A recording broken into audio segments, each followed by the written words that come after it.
Yo quisiera que cuando ustedes se retiren de este espacio de la Parroquia María Madre de la Misericordia, tengan en cuenta los siguientes elementos. Primero, la idea transversal de estos textos, ¿cuál es? La resurrección. Esa es la idea transversal del libro de los Macabeos, el Salmo 16, la carta de San Pablo y el mismo Evangelio de Lucas nos lleva a que pensemos en la resurrección. Y es un tema muy importante porque esa es la columna vertebral del cristianismo. El cristiano, ¿en qué cree? En que un muerto resucitó. Eso es lo que cree. Esto es el cuento. Si a usted le llegan a preguntar, ¿usted qué cree? En que un muerto resucitó. Esa es la esencialidad. La columna vertebral del cristianismo es que un muerto, alguien que ha sido crucificado, se le presentó a unos hombres y a unas mujeres, lo pudieron constatar, tocar, meter los dedos, etcétera, en sus heridas, y que ellos han entregado todo por decir que ha resucitado. Ese es todo el cuento. De aquí vamos a tratar una de las esencialidades del cristianismo, como es la resurrección. Para eso quedémonos con San Lucas, capítulo 20, versículo del 27 al 38. Vamos a mirar. Dice que los saduceos se le enfrentan a Jesús. ¿Quiénes son los saduceos? Son los que dirigen en su momento toda la realidad sacerdotal y política. Son la clase alta, son los de la high, son los de 6+, son la gente más pudiente que tiene en ese momento la sociedad judía, quienes hacían negocios con estos imperios que invadían, en este caso Roma, para que ellos tuvieran ciertas gabelas, ciertas prebendas frente al imperio, los respetaran. Pero ¿cómo hacían eso?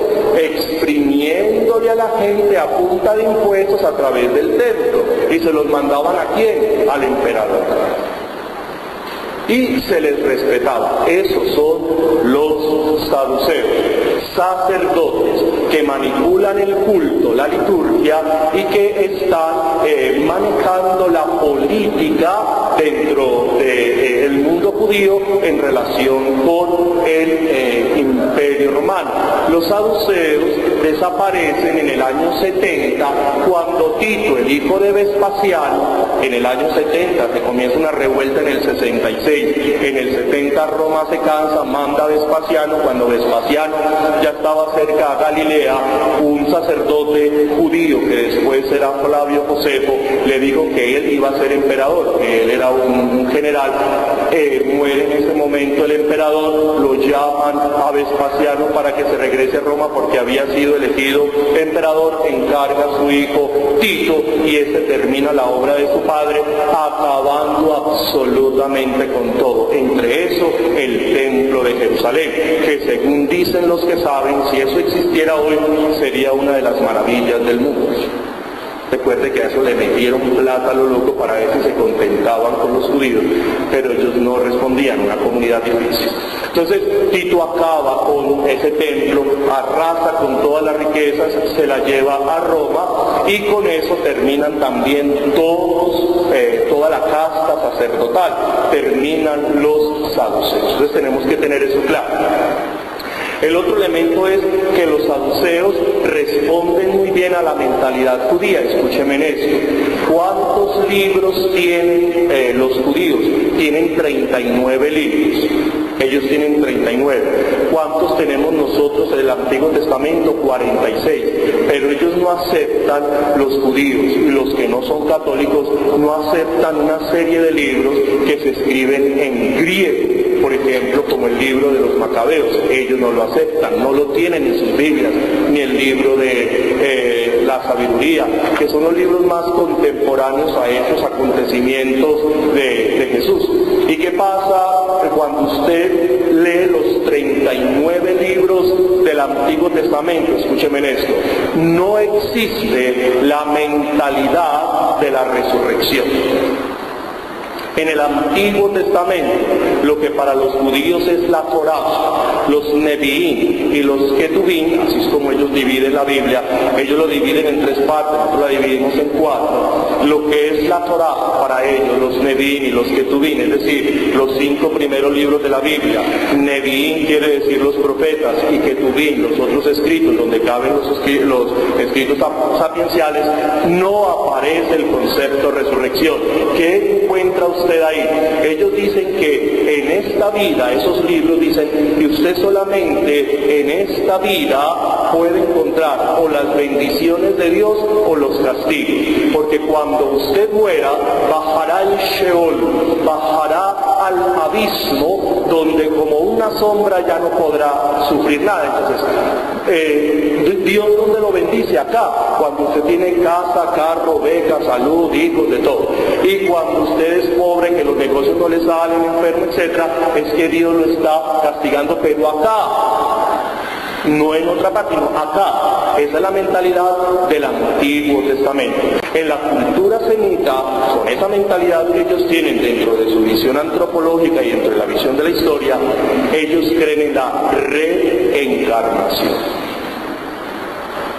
Si usted se lee los 39 libros, que para ellos es la Sagrada Escritura, para nosotros es el Antiguo Testamento, usted descubre que los judíos creen en la reencarnación, porque esa es la mentalidad de ellos, no en la resurrección. Escúcheme esto. ¿Cuándo va surgiendo el concepto de resurrección? ¿Cuándo se va desarrollando el concepto de la otra vida? ¿Cuándo se van uniendo las dos culturas de Oriente y Occidente? ¿Quién logró eso? Alejandro Magno, que existe en el 325 al 321. Recuerde que ese señor, cuando muere su padre asesinado por uno de sus guardaespaldas, Filipo, asume Alejandro Magno su rol de rey, matando a todos los que se les estaba poniendo por su lado, los hermanos medios, todo lo que pasara, y se fue de Macedonia y empezó a irse hacia Persia o Medos, se fue para allá a vengar la invasión que los persas en su momento había hecho sobre Macedonia. Pero él, sin querer queriendo, como dice nuestro héroe latinoamericano Chapulín Colorado, se fue lentamente e iba metiendo la cultura occidental, iba llevando la filosofía occidental, iba llevando la lógica occidental, y se mezclaron los dos pensamientos, el pensamiento de Oriente y el pensamiento de Occidente, que es lo que hoy tenemos, que se llama filosofía helenística. ¿Por qué les explico todo eso? Porque es que esto no es motilando calvos, amiguitos, ni usted tampoco pertenece a una iglesia de garaje y media petaca. Y usted como católico tiene que saber de dónde sale ese concepto de resurrección y cómo sostenemos y por qué no creemos en este momento en la reencarnación, pero no me puedo meter en todo eso, pero usted tiene que saber de dónde sale eso. Y se mezcló. Por eso la cultura que nosotros recibimos no es una cultura griega, nosotros recibimos una cultura helenística, que es donde se mezcla Oriente y Occidente. ¿Qué pasa con esta cultura? Mire lo que sucede. Cogen la sabiduría de Israel, porque Israel es el pueblo más sabio. Coge la sabiduría de Israel, y este gran representante es Filón de Alejandría, que existe alrededor del año 50, escúcheme esto. ¿Y qué hace Filón de Alejandría? Coge unos moldes de filosofía y coge el balde de la sabiduría del hebreo y se lo empieza a echar en los baldes filosóficos para que lo puedan entender los de Occidente. Es decir, la sabiduría hebrea, poder entrar en categorías helenísticas y de esta manera tener una lógica, un planteamiento racional.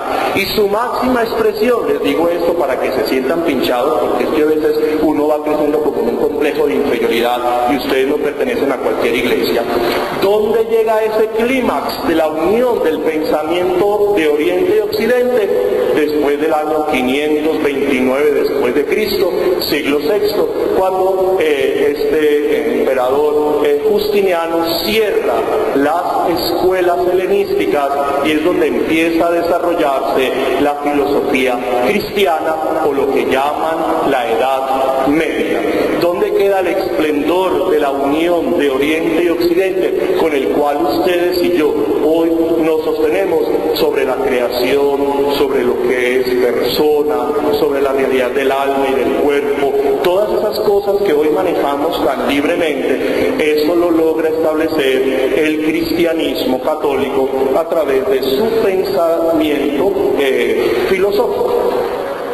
Y ahí es donde sale el concepto resurrección. Por eso los saduceos no podían creer en la resurrección. ¿Por qué? Porque su formación no se lo permitía. Mientras que los fariseos, que fueron entrando un poco más dentro de estos pensamientos y van leyendo mucho más la evolución del pensamiento hebreo en relación con el mundo griego, sí van desarrollando el concepto filosófico. ¿Y qué pasa? Los saduceos, hombres ricos, hombres que se dedican al culto, le están citando a Jesús, Deuteronomio capítulo 25, versículo 5. Escúchenme, mujeres, para que agradezcan por qué nacieron ahora y denle gracias a Dios porque no nacieron tiempos atrás, porque miren lo que le hubiera pasado. Miren lo que dice Deuteronomio 25:5, que sería muy bueno que usted lo leyera para que usted dé gracias a Dios que no nació en esa época. Pues escúcheme esto, mire lo que dice acá. Eso se llama la ley del levirato, o sea, del cuñado. Si usted se casa y su esposo llega a morir sin darle hijos, su cuñado debe de acostarse con usted. Eso suena como que eso ya como que da cosa. Y si el cuñado no quiere acostarse con usted, eso es lo que están haciendo los saduceos y por eso están poniendo en ridículo la resurrección y van a ver como Jesús sale diciéndole ciertas cositas.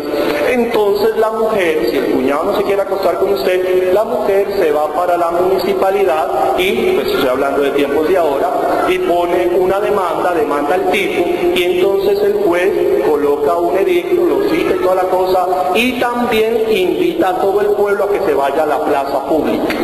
Hágame el favor, porque entonces aparece RCN, Caracol, Teleantioquia, aparecen todos los medios de comunicación así poniéndole la cara a la señora esa, al señor ese. Entonces el juez, el líder religioso, porque tendría que ser, le dice, ¿usted por qué no quiere acostarse con una señora? Ay, es que como tan gorda, como que cocina tan maluco, ay, no, es que a mí no me gusta, yo con 20 años y con una señora, no, qué pereza. Entonces, o sea que usted no va a cumplir la ley de libertad, yo no lo va a cumplir. Entonces la señora se quita la chancla, eso está en Deuteronomio, capítulo 25, versículo 5, se quita la chancla y le pega en la cara con la chancla. Fuera de eso, le lanza un salivazo, que debe de ser una saliva bastante grande. O sea, mientras eso empieza a esperar a que... Y ya, ¿qué hace el tipo? Pues va y se baña, se aguanta el morado que le dejó el chancletazo y listo. Pero ¿quién sale perdiendo ahí? La mujer. Porque si el tipo no se acuesta con ella y procrea, ella tiene solo 3 opciones. Una, regresar a la casa del papá. Si no tiene papá, regresar a la casa del hermano mayor o de un varón que responda por ella. Si no tiene, entonces se tiene que ir a la zona roja del lugar, o sea, ser prostituta. No tiene otra opción. Y si no quiere ser prostituta, entonces se tiene que ir a sentarse en un andén a pedir limosna. Ay, duro. Agradezcan que no les tocó esa época, porque ahí sí hubieran visto el diablo en pelota. Entonces, mire usted, entonces los saduceos estaban diciéndole al Señor, claro, mire, entonces esa mujer tuvo 7 maridos, y cuando se muere, ¿de quién va a ser? Entonces, inmediatamente Jesús le dice, ay no, pero ustedes tan inteligentes y con llenos de plata, y que manejan pues, y ustedes como tan bobos, tan infantiles, no, amiguito, es que usted no puede. Los problemas, las necesidades de hoy usted no las puede proyectar hacia una eternidad. Es que no es lo mismo. Mire que Jesús no nos dijo qué va a pasar al otro lado. Esto es muy interesante. Jesús mismo no dijo cómo va a ser eso en el otro lado. Lo único que está diciendo es las necesidades y las realidades espaciotemporales no se pueden proyectar al más allá. Y cita un texto muy interesante, Éxodo capítulo 3, versículo 2, y luego se brinca al versículo 6, sobre todo el versículo 6 que dice, yo soy el Dios de Abraham, de Isaac y de Jacob. Y aquí está la parte central de este mensaje. ¿Qué le está diciendo Jesús a los saduceos? Ustedes sacerdotes, dando el culto religioso, dándole un culto a un Dios que está muerto, en vez de darle un culto a Dios vivo, porque es el Dios vivo de Abraham, Isaac y Jacob, ustedes están ofreciéndole un culto a un Dios muerto. En vez de incorporar a la vida que Dios brinda, ustedes lo que hacen es considerar un Dios que simplemente muere cuando usted muere. Mire el pensamiento de Jesús. Simplemente le están dando un culto a Dios de que muere cuando usted muere. Y Dios es con artículo definido, Dios es la vida. Y como Él es la vida, lo único que indica es que vivamos en Él, por ende la muerte no puede tener la última palabra, porque si Él es la vida y hemos salido de Él, obviamente tendremos que vivir más allá. Terminemos entonces ya. ¿Qué nos debe de quedar claro con este texto? Es que hoy hay muchos católicos que son saduceos. Hoy hay muchos católicos que dicen, ¿cuál? Eso en vida, hermano, en vida. Eso acá, usted muere y todo se acabó. Eso dicen los saduceos. No, ¿cuál? Aquí es donde si a uno le va bien, este es el cielo. Y si le va mal, este es el infierno. Todo lo paga uno acá. Mentalidad de los saduceos. Y eso está pasando dentro de los católicos. Y su santidad Juan Pablo II, Francisco I nos lo acaba de recordar a los católicos, que nos acaba de recordar. Es que nosotros no podemos perder de vista la visión trascendental. Mire, a mí me ha tocado ver gente, escuchen, familias, que se les muere el ser querido a las 8 de la mañana y a las 2 de la tarde ya lo tiene cremado y tirado al río Medellín. Y es que les estorba mucho, es que está oliendo muy mal. No podían hacer una velacioncita. Ay, no, eso para alargar, ¿qué, hombre? Despedir a la gente, es que no estamos despidiendo un animal, es un ser querido y significativo para nosotros, eso no es un animal, eso está pasando hoy. Conozco gentes que ya no le hacen novenas a los muertos. Hombre, si durante 9 meses tuvieron que esperar para que usted naciera, ¿por qué no podemos hacer 9 días para que usted nazca a la resurrección? ¿Por qué no? Eso cuesta mucho. Le ponga una mesita, ponga un cuadrito, ponga un vasito de agua. No les puedo explicar todo esto porque no tengo tiempo. Pero usted coloca su cuadrito e invita a sus vecinos, a su gente cercana. Pero no, van, entierran a la persona y ya todo el mundo sabe que para su casa. Como así, este es el 15 días, tan siquiera ahí, hágale la novena al ser querido, los que los quieran acompañar muy rico y los que no, pues que les vaya bien, y van y comparten, por Dios bendito. Lo que nos decía el Papa Francisco, regando las cenizas. La cremación no es el ideal, pero a veces hay que cremar a la gente. Y el Papa Francisco dice, bueno, si hay que cremarla, pues bueno, ¿qué más se va a hacer? Pero traten de que esas cenizas lleguen a un lugar entonces tan siquiera digno. ¿Ven? ¿Por qué? Porque es que esperamos la resurrección de los muertos. Y termino con esto. Mire usted lo que está pasando ahora. Échele cabeza usted, reflexión. Mire lo que hizo papá y mamá con nosotros, a veces hasta pobres, muy pobres a veces, porque nuestros papás sí que nos tocó duro. Eso sí que eran con un machete en la mano y con la camándula en el otro, muy duro les tocaba. A las mujeres también les tocaba duro. No había horno microondas, no había fogón de gas, no no había nada de eso, usted no podía llamar a que le trajeran la comida porque no quería cocinar, no. Y con una chorrera de ellos ahí que pegaban. Y no había pañales desechables. Había que lavar ese rastrillo de fósforo a mano. ¿Se acuerdan? ¿Y qué? Y lo llevaban a uno a la iglesia. Con ese amor y cariño, que le compraban ese vestido blanco a uno, y uno se veía como todo raro, porque también otra cosa es que lo amarraban a uno como si no fuera un tamal, como si se les fuera a uno como a deshacer. Recuerden que lo amarraban a uno. Hasta le ponían un coso a uno en el ombligo, es que porque le salía la hernia umbilical era. Le ponían un trapo a uno hasta que le pudriera uno eso. Y lo ponían ahí, uno era ahí apretado. Y con unas manoplas, nosotros somos normales de milagro, pero nos amarraban la cosa horrible. Entonces, ¿qué pasaba? Y entonces ellos preparaban, invitaban a la gente, hacían la fiestecita, ahorraban para que el sacerdote le bautizara a los niños.